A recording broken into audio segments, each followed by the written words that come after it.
Hello friends, welcome to my channel. இன்றைக்கி பார்த்திங்கன்னா நம்ம வீட்டில் என்ன அறுவடை பண்ணியிருக்கோம் அப்படின்னு சொல்லிட்டு பார்க்கலாம்.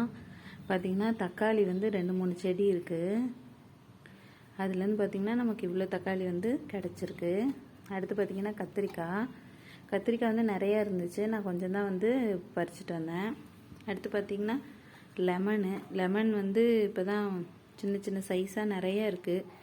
சரி, ஜூஸ் போடலாம் அப்படின்னு சொல்லிட்டு கொஞ்சம் பறிச்சுட்டு வந்தேன். அடுத்து பார்த்திங்கன்னா சாத்துக்குடி, அதுவும் நிறைய பிஞ்சு வச்சுருக்கு. சரி, இன்றைக்கி பசங்களுக்கு ஜூஸ் போட்டு கொடுக்கலான்ட்டு பறிச்சுட்டு வந்தேன். அடுத்து உங்களுக்கு எல்லாருக்கும் தெரியும் கெடாரங்காய். இது பார்த்திங்கன்னா நம்மக்கிட்ட நிறையவே ஒரு மரம் தான் இருக்குது, ஆனால் நிறைய காய் காய்ச்சிருக்கு. நிறைய பார்த்திங்கன்னா கீழே விழுந்துருக்கு. அதுலேயும் கொஞ்சம் பறிச்சுட்டு வந்து உப்பில் அரிஞ்சு வைக்கலாம் அப்படின்னு சொல்லி எடுத்துகிட்டு வந்து வச்சுருக்கேன். இன்றைக்கி நம்ம வீட்டு அறுவடை இதான் ஃப்ரெண்ட்ஸ். தேங்க்யூ.